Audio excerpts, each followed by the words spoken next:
What's up, man? Hello, Chris. So, coming in here, Yeah. is that the subway that inspired the famous subway No, joke? the famous Subway bit is not that one. It's one down the way before that one was built. I'd be happy to drive you by it. Okay. Nobody's even seen the Subway bit.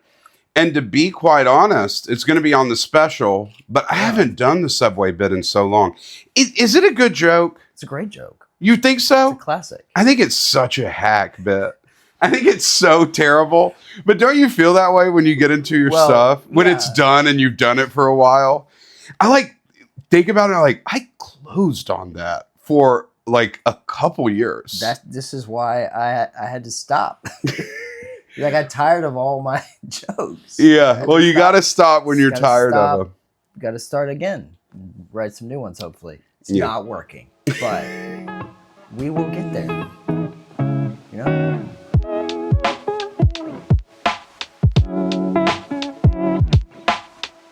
Welcome to the Ivy League. I'm with my comedy husband, a confidant. Good to see you, partner. Partner? Yeah, partner. Yeah, what people in the closet call their lover, partner. This is, hey, partner. Never do business with you. I'm with probably the best joke writer I've ever met. Yeah. Oh. No, I was referring to somebody on the wall. Cool. No, maybe the best joke writer I've ever met. My good pal. We started together around the same time. Peter Davenport, what up, dog? Started together. It's so good to be Peter here. Davenport's with me, Casual Thursday on Twitter. He's gone viral a bunch. He's encouraged me to write jokes on Twitter, but I tell him I'm not a joke guy. I'm a humorist guy. I tell stories. When I encouraged that, I was wrong. You should not. Never. No one should be on Twitter. X. No, I know that. I'm really into the letter X, and I also get to write off this sale and change the name. And every day, it's like the worst place. It's awful, but every day the whole world gets like a little bit worse. Yeah. And that is still the best place to see how bad each hour is getting. Well, you're there to document it. Yes, I'm there. Thank God for you. Yeah. That's what I do when I go to sleep. I look at the Casual Thursday Twitter feed and I go, thank God Pete's still there. A lot of doctors have said not to do that before you go to sleep. Don't look at my content before. The doctors are like, Peter Davenport's not the one. Before bed. Yeah, that makes sense. Yeah. We've known each other a long time. Many decades. We've tried not to know each other any longer, and it just, we keep staying in the mix. Here I am. Can you not say where I live? Oh, sorry. Good God almighty. Peter, cut the episode, go home. Yeah. I just told you it was nice. It's a nice place. It's pleasant. But we did not start here. We started in Birmingham, Alabama. We started doing comedy. 3 hours that way. Yeah. Your first set, was it were you at Stillwater or Rare Martini? Stillwater. Oh, I started at the Teeny, baby. The Teeny, which is now a Mexican food place that a friend of mine got food poisoning from. Allegedly. Yeah, we're not going to say what place, but if you know about the Teeny, I started the Rare Martini. Yeah. Tell me about what prompted you to start stand-up. And then the thing of I want to do stand-up to doing it is a psychotic leap. It's an insane thing that no one should do. Hey, Pete, could you be funnier? No. I've been trying for a decade. Pete, it's been 30 seconds and I haven't laughed. What's wrong? No, I don't know. I was just always interested in it and always thought I could do it. And you're telling stories your whole life. People are telling you you're funny. People will tell you should do stand up. A lot of people that start don't even have that. Right. And I would say if anyone is interested in it, if you go to an open mic and watch, you will not be the worst. You will never be the worst person there. Who will be the worst person there? There was a guy who would always come from his pizza shift. He would come in his Pizza Hut uniform. Oh, he worked at Pizza Hut. And he would come from there and just get up on stage and talk for a minute. And it was just nonsensical, just rambling. Yeah. So did you like stand-up a lot? Were you like a fan? I've never heard you talk about comics and albums. You don't watch a lot of stand-up? I don't watch stand-up.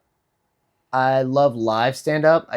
I can't watch specials. Did you go to a lot of live stand-up before you started doing comedy? Some, not a lot. Because you're a musician, and musicians like stand-up. Yeah, not in person, they're a little standoffish towards it, but when they're rolling around in a van across the country, they're like, we're listening. Most of my life, I was a guitar player in a couple different bands. Mm-hmm. None of them successful. Yeah, you can watch his old reggae band, Do No Woman No Cry on YouTube. What was their name again? The Agency. The Agency. Yeah. The Agency of Appropriation? Was that what it was? Yes. No, we were good. I stand by it. Y'all played like Marty's and some other spots? We played Marty's and the Nick and all the... You open up for any big people? No. We didn't really... We just mainly played bar shows. We did a ton of them all the time, and we were actually making decent money and playing a lot. Yeah. And then we almost got... We had a meeting one time with this. You almost got signed by Modest Yahoo? No, not even like a record label. It was a promoter. A promoter was going to sign us, and he brought us up to this. His name was Suge Knight. We went up to like the 14th floor of this building downtown, and he had this office. And he's telling it was a condo that he Airbnb. Well, that's the thing. There was nothing else in this office. There was literally like you go up there, he's got a desk. Yeah. And there's not even enough chairs for all of us in the band. We're all standing there. He's sitting down telling us all that he's going to do for us. And I'm like, there's nothing else in this fucking room. Yeah. It's awful. Could you not use language like that on the show? Sorry. Thank you. Sorry about that. Thank you. What was his name? Did he have a strange name? Tolly Jones. Teej. Teej was going to sign the Agency. Yeah. No. The name Agency for a reggae band is crazy. Yeah, well, because you want a name that if you have a white guy reggae band, you want a name that inspires people to do whippets in the parking lot. Like Widespread Panic. First of all, like Fish with a PH. We were not all white guys. Okay. We had one Kenyan. I like that you didn't say black. Very pro Hoover Democrat Peter Davenport is here. Please don't say where I live.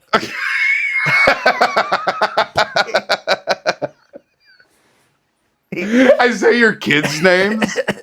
No, we had one Kenyan and one undetermined. Oh, yeah. Which was great. Yeah. And then y'all started the band before 23andMe, so you couldn't even find out. Yeah, there's no way to know. Tough beat. It was odd. I remember one time, like, somebody hired a keyboard player but didn't tell anybody. So we were just playing at Marty's and just like going through our set, and all of a sudden I'm like, and there was just a guy over there like quietly. Who the fuck are you? So, did y'all do only originals, or y'all had to do a lot of covers? We did all originals. I'm sure y'all threw some 311 in there. No. People always say that. People always say that. We didn't do just because I look like I enjoy 311. Yeah, you look like you celebrate 311 Day. Yeah, I do look like that. I don't. You don't. More of a sublime. You are a snob about music. I about said something. I was like, there is a chance that one of them in the band might listen to this, so we can't mention it. I have always been an extreme snob about music. I remember in high school, the band Train covered Led Zeppelin. I forget what song, like Ramble On or something. And it was hugely popular, and they kept playing it. They did it to the tune of Drops of Jupiter? Yeah, no, they did this. I thought it was awful. I called the radio station and asked them not to play it. What a dork. I know. I was in high school, and the DJ, shout out Mark After Dark, he was like... Mark Lindsay. He shoots the Good People promos. Yeah, okay. So he he was like, he answered the phone and he was like, well, we've been getting a lot of requests for that. And I was like, well, can you consider this like a negative? Could this like, could this cancel out one of those requests? And I'll call back. And he was like, whatever, high school kid, get out of here. Get out of here. Calling the radio is a crazy thing. Yeah, I don't think people do that anymore. I remember I was 8 years old, and I liked the song Breakfast at Tiffany's. Hell yeah. Yeah, I like the song. And I said, what about?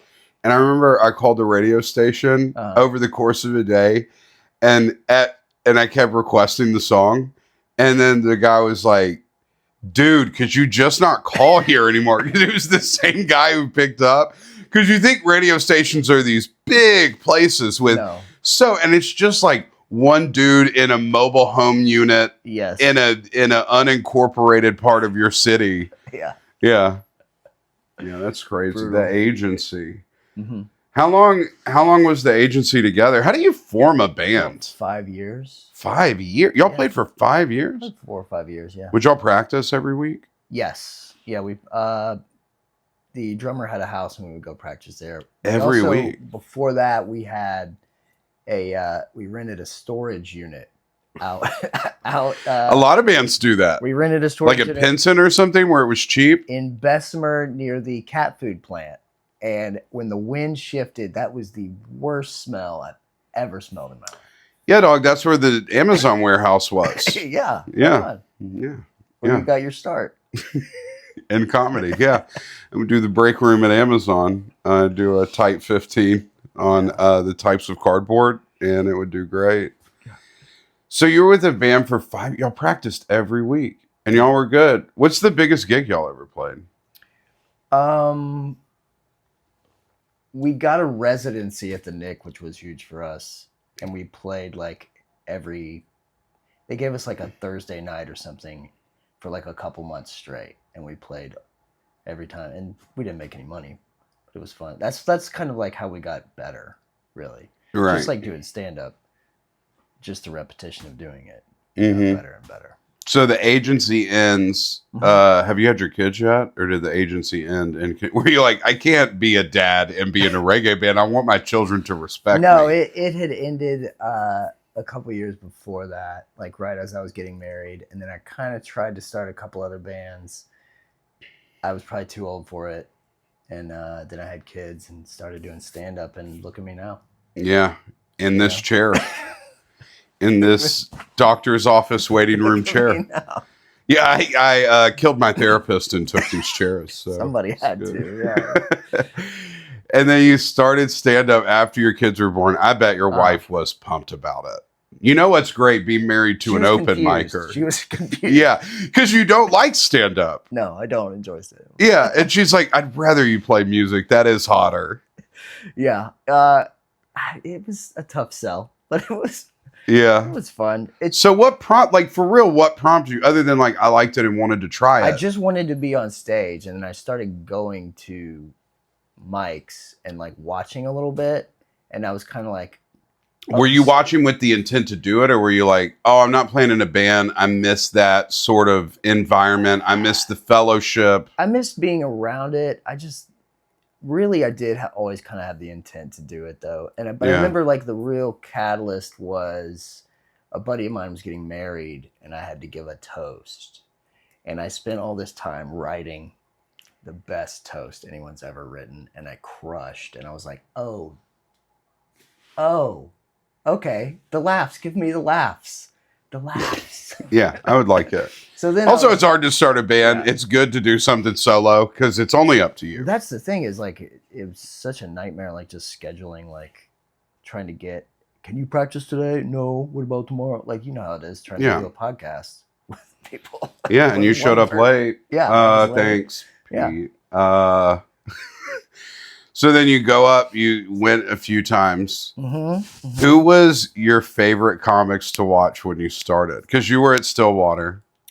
Because I didn't meet you. We started similar times, but I was at Teeny Tuesdays. I was at the Rare Martini with Matt Hopkins and then Tolly Jones. And you were over at Stillwater. My favorite was this guy named Jason Roach. who who at the time, like he and like Chris Davis, Tolly Jones, Scott Gordon, those were like the guys that I was really watching and being like, crap, that I could do maybe half as good as this. For sure. And Jason Roach just had this, I'll never forget this joke. Duck sauce. Why is that the only animal sauce? And it was just, I was like, oh. Yeah, why? I was like, shit, that's good. The magic of stand-up. Why is that so funny? It is funny. But because it is. Yeah. Because it's right in front of you, but it's blurred out, and then it comes into focus. Mm-hmm. Most of it's either a surprise or you build up, right? Like it's either a surprise, shocking, whatever, right? Or it's you build something up and then you release. Yeah. That's the type of, I feel like I do more of that type of stand-up in mine, where it's like I build up and I keep building, and the crowd's like, this has got to happen, right? This has got to happen. Yeah. And it keeps not happening, and then it happens. Right. And then I get a big laugh from the release of them waiting for it. Because I do some surprise stuff, but I don't have a lot of your way. It's weird. I guess we became such good friends because our stand-up is so not similar. Pretty different. It's like completely different. Yeah. The way we do everything. Maybe that's why, because mine's like pretty eloquent. Yeah, yours is like highbrow. Mine is more like the gutter. I do make more money, get booked more than you, and have more time. But truly, yeah.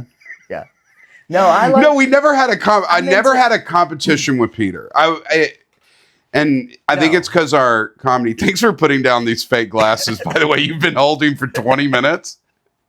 Just cash. I'm cash on the pod. I like to fidget. No, I've been thinking a lot about, as I kind of retool. Oh, thank you for putting those on as you break down. As I kind of like re-examine, and I don't know, I hate to get too lofty with it, but like as I'm thinking about the writing of stand-up, and I figured out what I really like is like a plot twist. I like a short story with the surprise plot twist. Mm-hmm.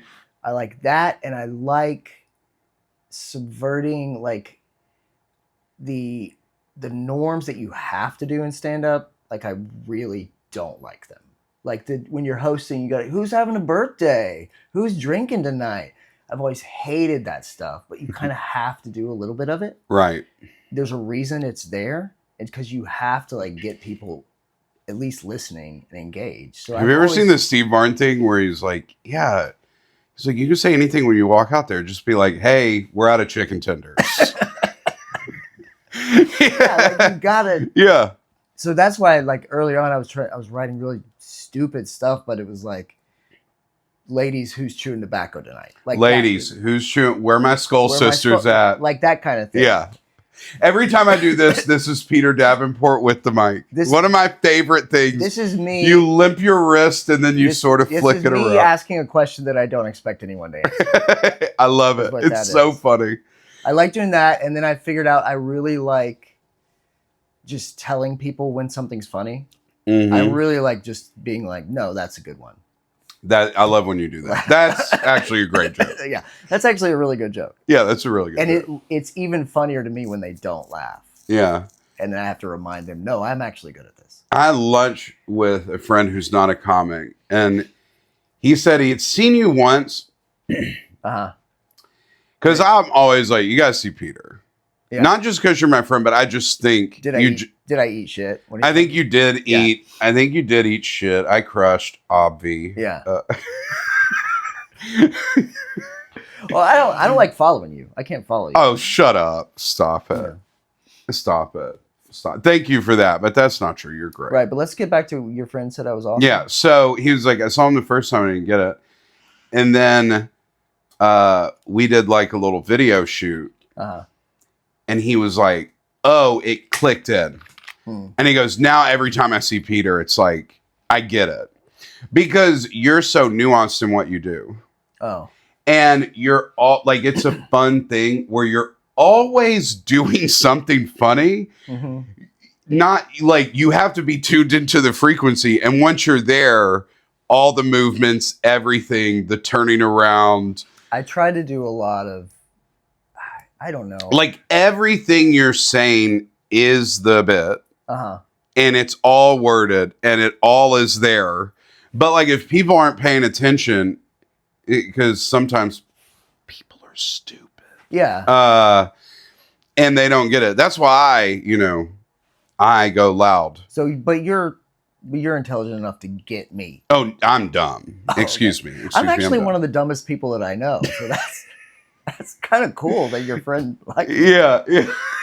Your jokes are so funny. You know when you're starting out comedy and you're like researching it like you're starting a business or something. Yeah. It's gonna go nothing like that. Yeah, you read all these articles and comics will I love when new comics are like, I've put a plan together. I'm gonna write 30 minutes every day. And I will do this many, and this many will translate to this. And it's like, I have tabs, and these are my jerk off jokes, and these are my porn jokes, and these are the ones I'm still working on, and these about my ex, and this is my 5-minute set, my 10-minute set. You're like, buddy, yeah, you're not right.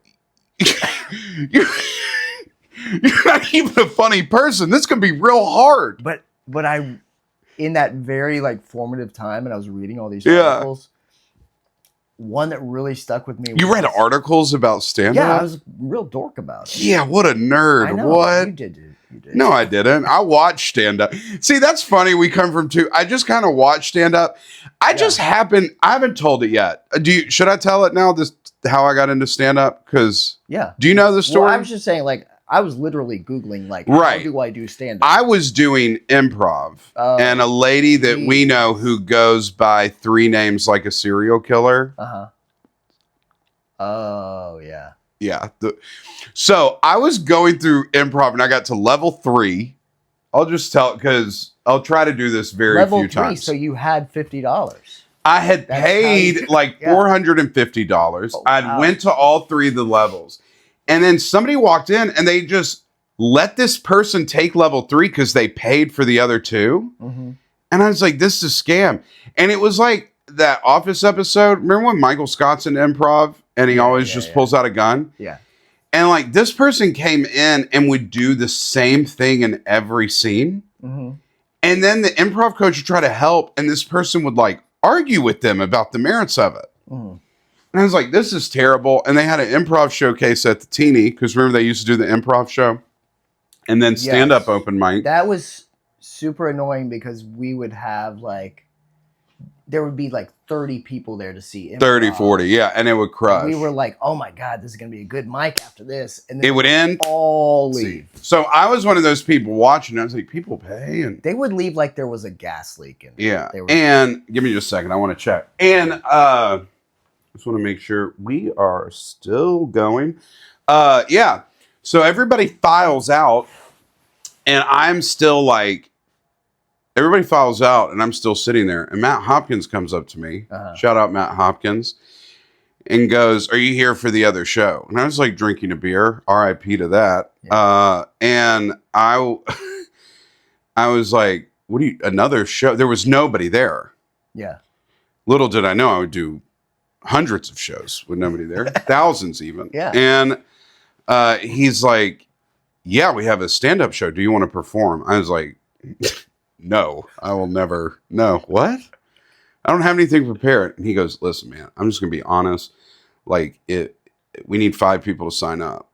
If you don't sign up, I don't get paid. So if you'll just get up there even for a couple minutes and just say some stuff, I'll get you another beer. And I was like, okay. And then I proceeded to get up there.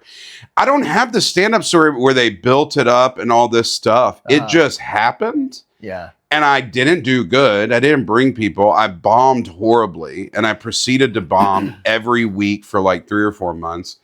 And I did a joke about how every time I get an erection, I sound like Christopher Walken. You did a Walken impression? Hack. Wow. Actually, I should bring it back. I should bring it back. I think it's time. And I bombed and there was nobody there. Yeah. And I tell everybody this, if you want to start stand-up, I really feel like if you do it once or twice, you're going to know if you want to keep doing it, right? Yeah. Yeah. Because I got off and it was horrible. Or maybe like you'll know if you want to keep doing it after your first bomb. And I got off stage and it was horrible, but because I'm an insane person, my thought process was, oh, if this is the worst I'll ever do right now, I can only get better from here. I'll just keep coming back and get better. I don't approach anything else in my life that way. Little did you know how we significantly work. Yeah, how bad it could get. I'm actually going to start closing with the walking thing. And yeah, so that's where I started. I didn't build it up. I just came back next Tuesday, and the next Tuesday was hilarious because at Rare Martini, Tully was hosting, and I did not know who Patrick Wallace was. Oh yeah. So I'm sitting. It's my second mic. I had just moved to Alabama. I had no friends, no anything. The reason I started improv is because my ex-wife at the time was like, you have to do something to get out of the house. All you're doing is working and you're miserable all the time. Wow. So I did the improv class. And I go that Tuesday and I'm sitting there and you think, because you only see music, you see everywhere. Yeah. I had never been at a bar because I was cool. I was never at a bar that was like had a show starting. Right. Not that I'm cool. That was a joke. But like, you didn't laugh. God, I'm quitting stand-up. This episode's over. Clip it. And God forbid you laugh audibly, Pete. This is why I laughed. This is why I am. So you knew what this was. Yeah, I know. I'm so happy you're here. Yeah. And I didn't even know. You see stand-up, and I love stand-up. So like, I mean, I watched Carlin, Chris Rock, all those things when I was young. And I love stand-up. You just see it on television, and it's either on The Tonight Show back in the day. It wasn't on phones. It was on The Tonight Show, or it was a full theater, and it seemed like impossible to do. It seemed like an impossible thing to start. Impossible, but there's also that element to it of like, it's just a person and a microphone. Most people think they could probably do a little of that. And that's where you're wrong. But no, most people you're doubly wrong. Bullshit. Most people's biggest fear is speaking in front of people. That's why when a comic's bombing, there's such a weird reaction from the crowd because they're like, when a comic bombs, the comic feels bad. The crowd in a way feels worse. Because they're seeing somebody go through their most painful fear. Yeah. Yeah, the idea, most people don't watch stand-up and go, I can do that. They go, wow, that's crazy they can do that in front of all those people and be funny. You know, like, you're wrong. You're dead wrong. No. I respectfully disagree with you. You're an idiot. I'm sorry, that's not respectful. Respectfully, you're an idiot. No, I think most people, most people are afraid of public speaking, but when they see it go badly, they think, oh, I could do better than that. Yeah, but on television, you don't see it go poorly. Right. Most people's experience with stand-up is like, you see this person doing 5 minutes, and you think, oh, they're okay, or they're good, or even if they're not that funny, you're like, it was okay. That person's been doing it back in the day. They've been doing it for 10, 15 years before you ever see them. Right. You don't see, like, you can see bad music anywhere. You don't, unless you're at a really terrible open mic, you don't really see bad stand-up. Right, but I've seen a lot of it. Right, you've done it. I've done a lot of it. Wait, that's why you're wrong. We're talking about the average person. You said most people. This is why you're incorrect. No. Everybody vote who's right and who's wrong. I'm definitely right. We're mentally ill. Right. And there's a hole in us that can't be filled. So we are like, oh, that doesn't look that hard. I can do it. Because secretly we're like, that might fill the hole. Right. Little do we Whereas most people are fine and like, I don't need to do that. I don't think most people are fine. Most people aren't fine. That you are right about. You are right. Pete, I will say, respectfully, you were right about one thing, and that was it. Everything else was not even close to the mark. Yeah. You were far off. Well, I'll get there. Well, hopefully you will by the next time you do the podcast, which when I run out of guests in 3 weeks, you will be back soon. I'll be back going. Remind me to wear a different shirt. Yeah. I'll keep one for you. It'll be one of my fat guy shirts. It'll be like a 3XLT. Yeah, that's what you got to do when you're fat. You got to get the LT. You got to get the long, because the belly's big. You think you're like, I'll just get a 3 or 4XL. But what they do is they don't make it long enough for the belly. They just make it wide. But the belly goes out forward, so you need more fabric in the front. Do you know? Does this make any sense? Yes, because all I'm getting served, like ad-wise right now, is the fat guy T-shirts. Why so? Have you been door dashing a lot? Maybe. I'm constantly getting ads. You're in good shape. You're a good-looking guy, Pete. The algorithm doesn't know that. Yeah, they don't know how good-looking you are. The algorithm thinks I'm super into knives. Well, you are super into knives. I clicked on one knife one time. Bullshit. Respectfully disagree with that. Get this guy you have some clicked knives. on multiple knives. Get some more knives. You have a whole bit. Your signature bit is about swords. Swords and knives are different.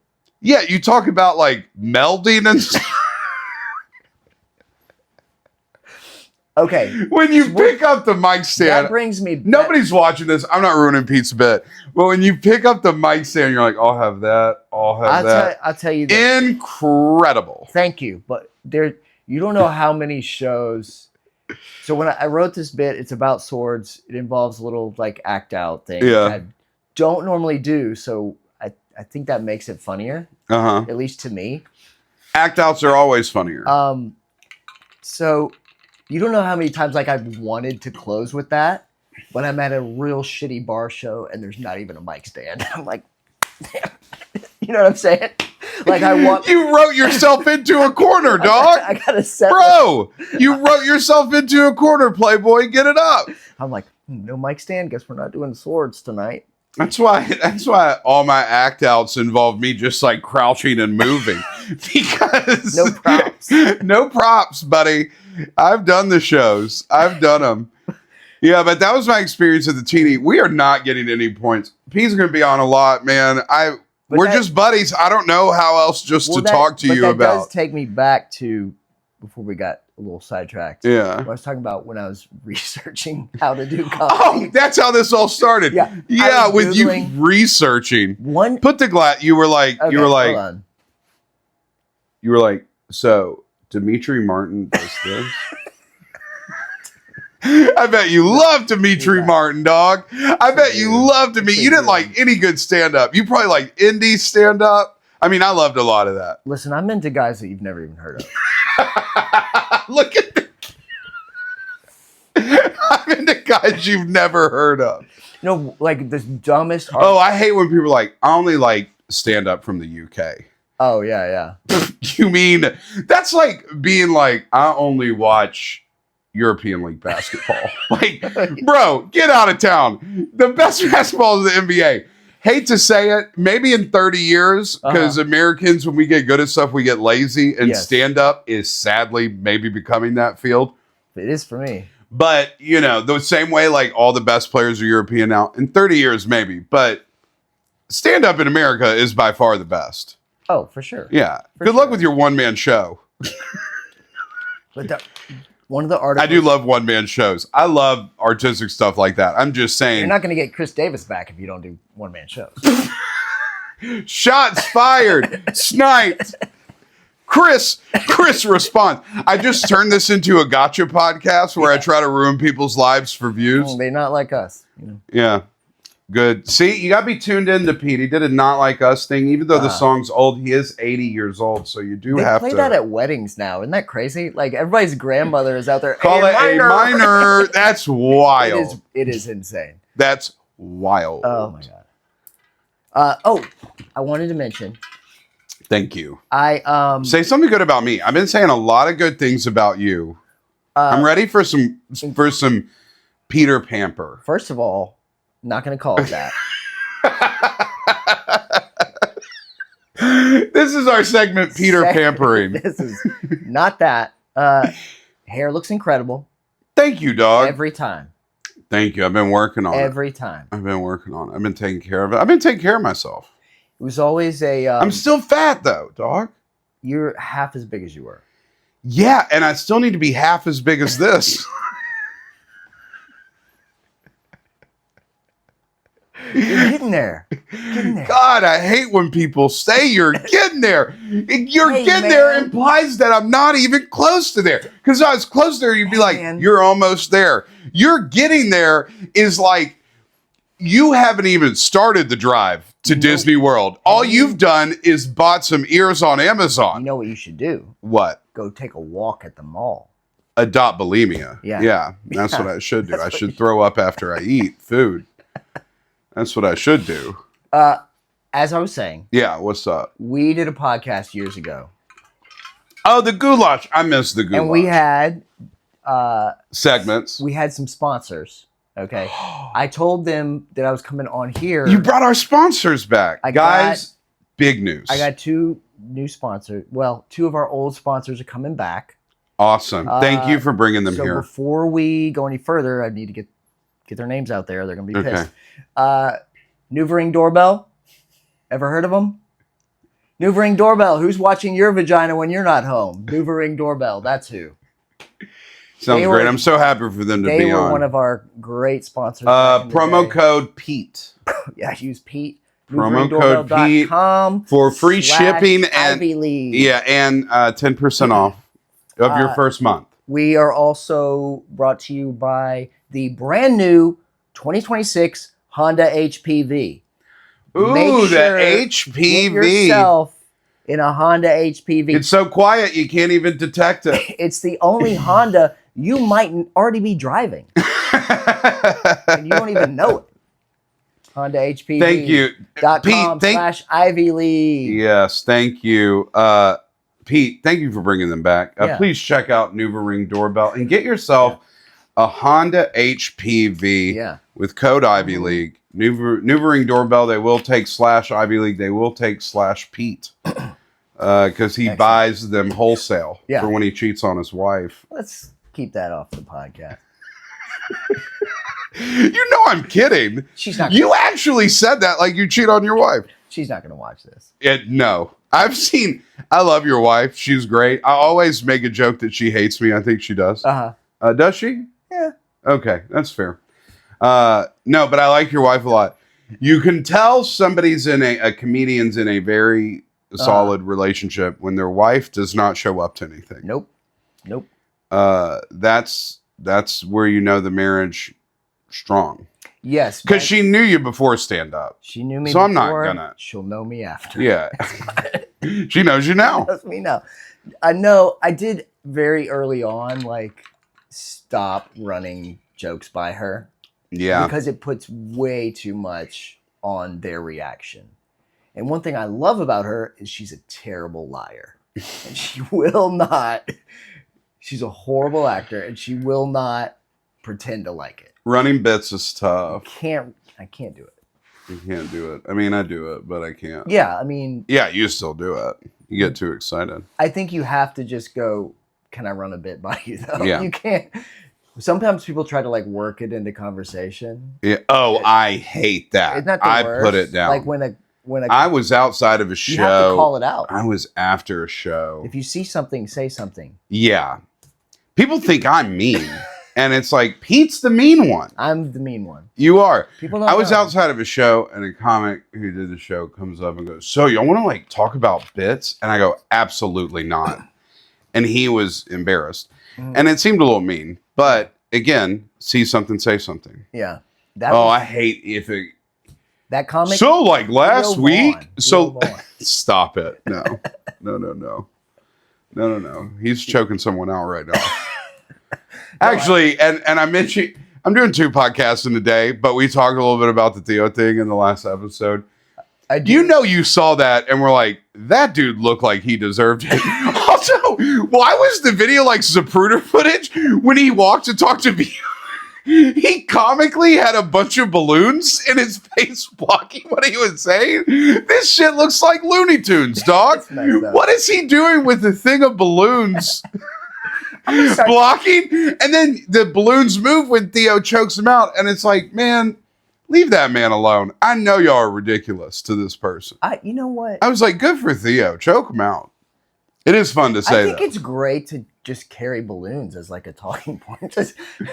Well, especially in this world we live in now, my recommendation to the audience, if you're gonna get real drunk and be out of pocket, have some balloons with you. Yeah. So you can yell obscenities and weird stuff at people, but the balloons block you. You know what the worst thing is? What? You being 15 minutes late for this? Yeah, that was bad. Unexpected harmonica. You ever have a guy just bust out a harmonica? This happened to me the other day. That happened to me a couple weeks ago, and I was like, what is going on? What is going on here? And a guy goes, you're at a Blues Traveler concert. Gotcha. I was at Publix. You did not see a harmonica come out. Which Publix, by the way? Hoover Publix. Montgomery Highway? 31 That's a wild one. By the pool supply place that's not fooling anybody. What is it? It's a front for something. You think? I think they have an open sign and it'll be on at like 11. I think the pool supplies are meth. I think that's the point. Just lost a potential sponsor, Pete. Thank you. In there. I thought it was billiards. No, it's like, well, why are there rafts outside? Because when people lose their money, they got to swim away. Somebody's got to get to Vestavia Bowl somehow. Yeah, there you go. Thank you. Thank you. Thank you. You're welcome. No, a guy in the produce section just bust out a harmonica and started playing "Oh Win the Saints." No, he did not. He did. This is a lie. And all the What's the catch? There's no catch. All the old people were clapping. I went on Coupon Tuesday, and they were all they were loving it. You ever somebody who's watching this, please corroborate that this happened. They can't be the only person that saw the harmonica come out on a Tuesday in the produce section. I didn't just see it. I heard it. Too. Guys, send a message to your grandparents' life alerts and say, did you see the harmonica person? It was one of those next to the tenderloins that are BOGO. It was like when you're in public and you're like, this is insane, and somehow I'm the only one that feels that way. I hate when that happens. Everyone else was like, yeah, fucking harmonica. Yeah, great. Get it. Coming marching in. And I was like, oh, God. What? It's like when people be on speakerphone in public saying a horrific story. Yeah. That's my other favorite thing is when people are like talking on speakerphone, like through their car, so incredibly loud that as you're walking by, you can't help but hear. Oh, bro, let me tell you, last night at Don't Tell, and I'm not going to say the name of the building. So we get up there. The chair people get up there. Yeah, I literally can't tell. Good one, Pete. Y'all check him out. The agency's playing a comeback show at Tin Roof. I'm going to break into Marty's and play there. You wouldn't be the first one. The abandoned Marty's. So, yeah. So I get up there to Don't Tell. And there's an area with dogs with fake, that weird AstroTurf that somehow you can put cigarettes out on. Dogs can poop on. It's everything can happen. But yeah. Not supposed to, but it stays. Mm-hmm. There's a woman up at the rooftop, and the chair people they're moving everything, they're putting the chairs down, and the guy goes, Mr. Chris. He calls me Mr. Chris. I don't like it. I don't like that. Mr. Ivey, please. Yeah. Respect. But he calls me Mr. Chris, and he goes, Mr. Chris, we have a problem. And he points down, and there's just a huge dog turd. This in the common area. And he's like, I know we work together a lot. Rooftop. On the rooftop. Okay. I'm not going to pick it up. And there's a woman with a stroller and another woman sitting there. Flip it over the side. And this is what she says. And I'm just like, I cannot. This is how embarrassing comedy is. I have like credits, and I gotta pick poop up off the rooftop and clean it up. We're trying to do a comedy show. And so I picked the poop up, and I'm putting the PA. Embarrassingly, have to pick the poop up, and then the woman goes, "Yeah, people think it's like rude when I just leave my dog's poop places, but I don't really think so." Mm-hmm. And her friend agreed with her. Weird. I was like, you should be lined up in front of a firing squad and killed. Like, you should not It's You so funny to me to think about like their perspective. could you imagine being like on a communal rooftop, Yeah. letting your dog, bro, there is a dog area to let your dog poop Yeah. around the corner. And their dog is pooping on this putting green. Yeah. And just lets the dog poop and goes, people think it's weird when I let my dog poop and don't clean it up. And it's like, no, it's not weird. We are vehemently angry. What's funny is her later God, on the phone. why can't I support her? Later on the phone, she's like, yeah, this guy was so mad about the dog poop. And here's how sad comedy is. Here's how sad. The venue's great and I love it. And I know they're a resident of the place. So I couldn't go off on them because I wanted to. Yeah, because you want to use the venue again. Yeah. I love the venue though. It was great. It was magical. But what's the let me make sure everything's still going good. Ask your question. Come on. What's the weirdest place that we've ever done a show together? Your mom's house. And why is Thank you. And why is it the Meadery in Tupelo? You do have it on airplane mode, right? Yeah. Okay, cool. The Meadery in Tupelo with Paige and Lori. Yeah. Remember the comic that got mad when I was closing it out? Yes. That was so funny. Yeah. It's like, I'm that was weird. I'm I just better than it was in the round. No, it wasn't in the round. There was a tap room on the other side with full glass, and people were sitting behind us who could look through. Yeah. We weren't in the round. You got up and immediately. Sometimes I hate when we're working together and you're before me, and you'll do, because our brains do work similarly, and you'll do the thing that I'm thinking about. Oh, about the room? Yeah, and you started walking around the room, working the room. Right, because they were just stone-faced, like watching me. Yeah. Watching me speak like I was giving a middle school assembly. Yeah. Well, the guy who thought he should be closing didn't break him up. You went up, did well. It was so weird because there's a wall with glass. It would be like if this was all glass and there were 5 people sitting behind me and Peter. It was like we're being studied. Like we were. It was like we were. It was the Newvering doorbell team watching us back there. Yeah, that was a while. That was just weird, the layout. And everybody was very polite, but not in a good way. Yeah. It was, you busted them up, and then I got up there. Thank you for that, by the way. You busted them up, and then I went up there, had a good set. Lori and Paige did good. Yeah. That mead hurt my stomach. Oh, it was disgusting. It was filthy. I was like, mead? Awesome. I've read about this in Beowulf. Yeah. Yeah, dude. Chaucer drank this. Let's get our meat on. Yeah. It was gross. Disgusting. Disgusting. It was rough. It was rough. What's the worst shows we've done? Well, Rare Martini. Stop it. I love the teeny. That was such a hard room. Remember you'd hear down from the bar? Yeah, that was... A lot of these places are just weirdly difficult, like, setups. Like, Rojo Side Room is always... Shout out to Theme Show. I mean, I miss doing shows there, but that was always a really difficult room. Yeah, I'm sad Zach Austin's mic's going away. I go do that one to test stuff out. Oh, yeah? Okay. Yeah, I like a music mic to test stuff out because they hate you so much more. Yeah, and you hate yourself, so that's what makes it really... Some of us have to get good at stand-up. Yeah.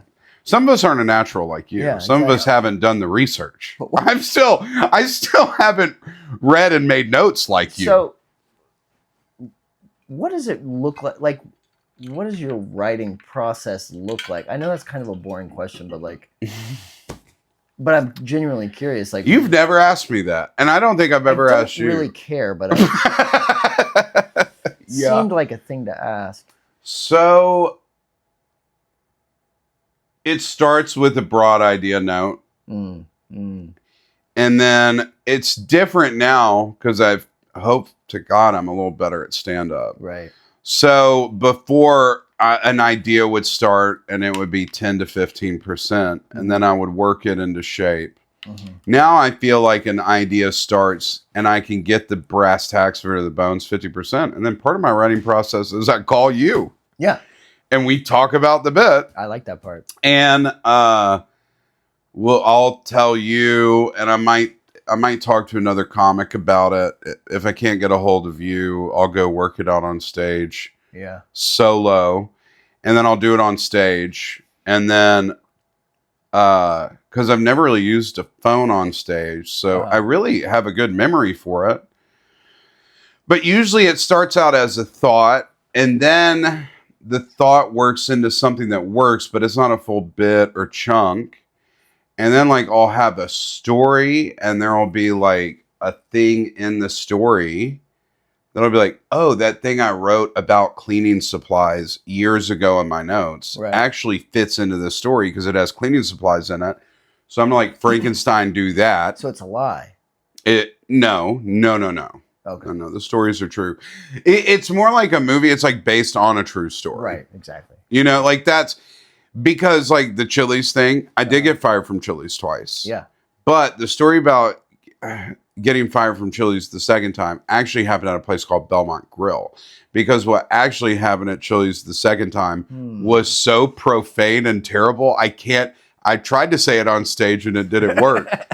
People were too upset about it. And I was like, but that's really what happened. The truth was so bad, I couldn't tell it. So I was like, Belmont Grill was Chili's adjacent. Actually, weirdly, Belmont Grill was a step up.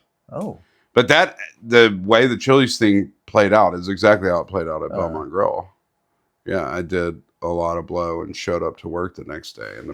And my manager was like, "Are you on blow?" And I was like, "No." And my nose was bleeding. I don't want to give away the bit. My special's going to be out soon. Just kind of did the whole But it didn't happen at Chili's. But I did get fired. The bit is true. I did get fired from Chili's twice, same location. That's a very true fact. Yeah, that very much happened. And everything about that bit is true about spilling the queso on the baby. That one starts really well too. And this is really good. Yeah, I mean, I'm ruining it right now, but thank God I won't do it right now. You're not going to post this on Twitter, so no. Nobody will see it. No. And I have no following. I'm trying to gain one. That's fine. Unless when people go through the archives when they become a Chris Ivey stan. Could you believe that? Could you imagine if we ever made it? No. What would we do? No. I think it would probably look like this. Probably would. A lot of us hanging out. Be dressed better. Well, the tough thing would be me going to your wife in the living room and explaining to her how you have to quit your job and come with me if it ever worked. Because if you ever asked me, you wouldn't have to talk. And she'll be like, as long as he's not here, that's cool. Yeah. By the way, the cheating on the wife stuff was a joke. But that's how I write. And I mean, I've been writing, because I tell you all my bits, I've been writing a lot more like topical stuff and sort of different style of jokes. Yeah. But when I try to do it on stage, I'm not used to that style, so it's tough to get them off. But I've got like a couple that are like in the beginning. And really, I think the next hour, because I have the special, that's going to be like 45 to 50. And then I have another hour already in the tank that I can film somewhere else.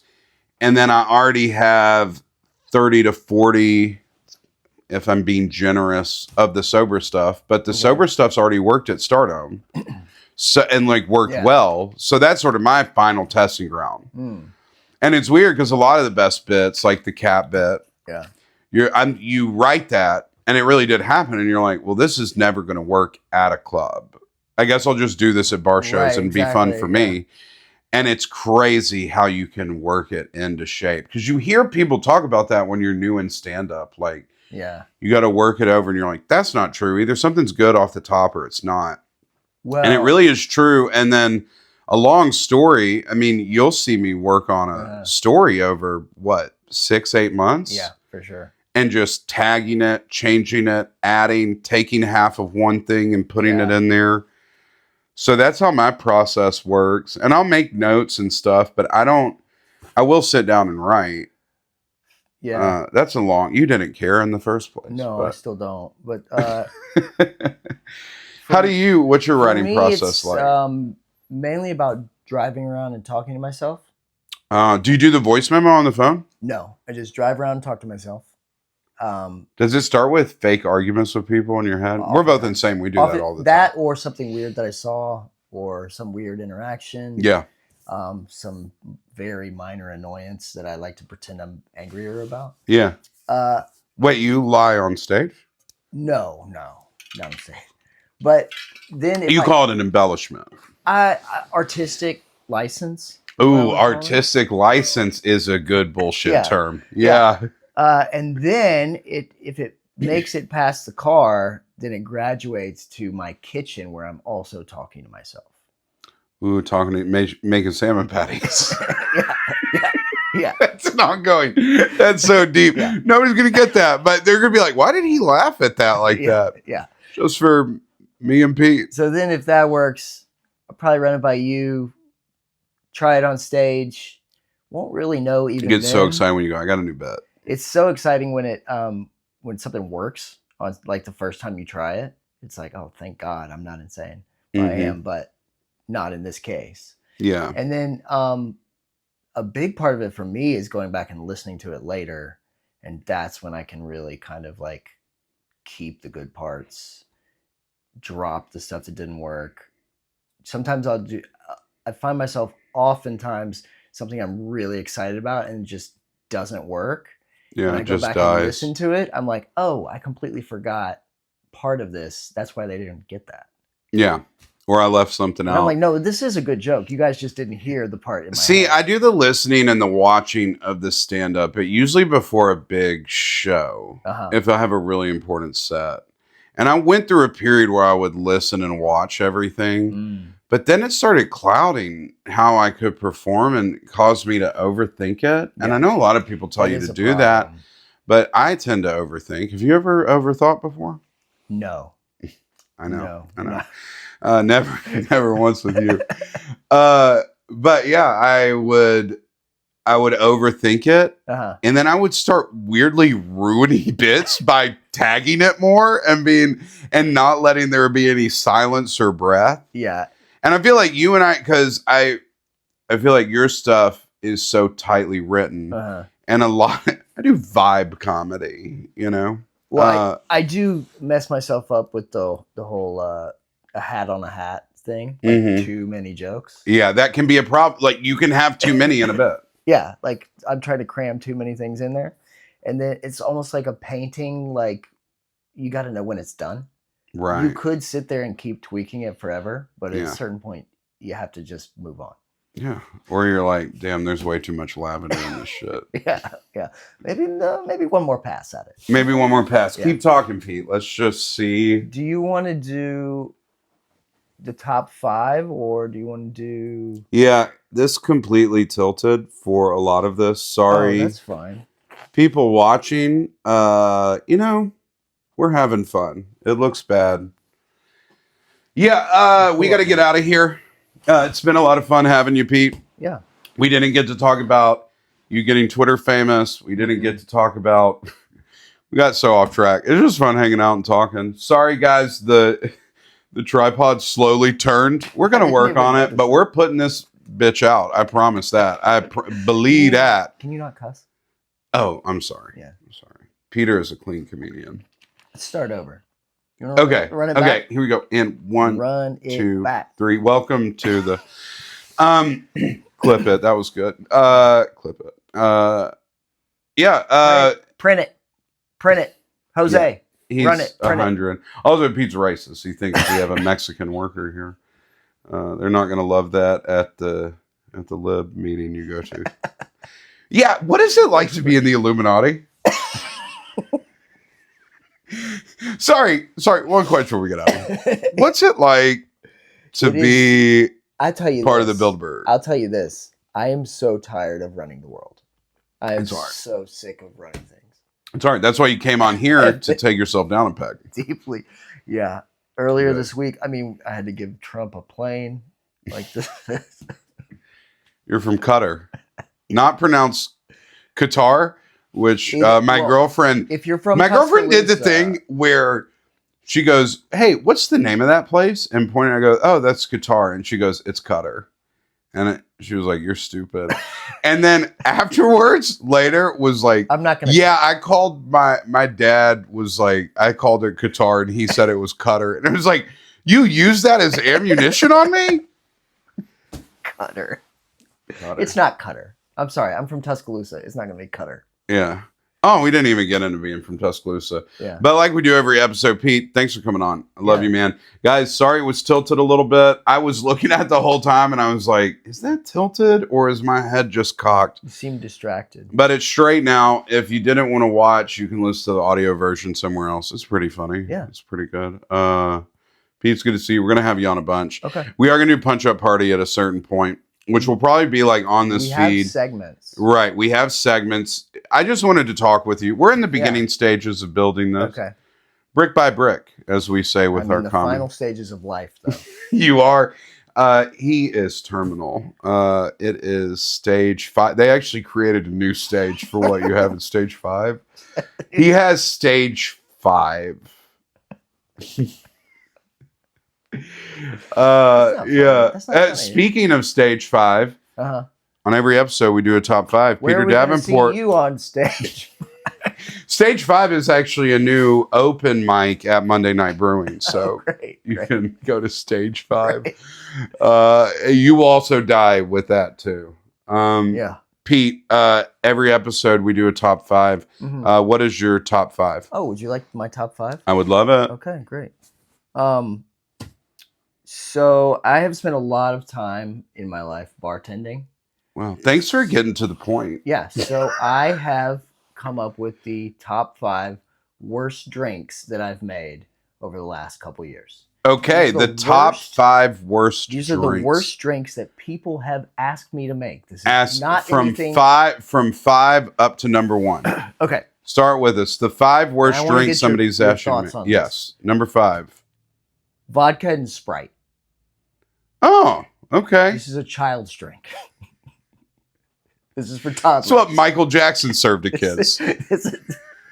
That is the recipe for Jesus juice. Yeah. Punch up party right now. Disgusting. Okay. The other day, a guy asked for gin and half tonic, half soda. Half go fuck yourself. A gin with half tonic and half soda. Half soda. I want just a little bit of, what's it called? Quinine? Quinine. Quinine. Yeah. I am stupid. Just a little bit of scurvy reduction. Just a little bit in there. Number 3, red wine and Diet Coke. Red wine and Diet Coke. In the same An aristocrat. Yeah.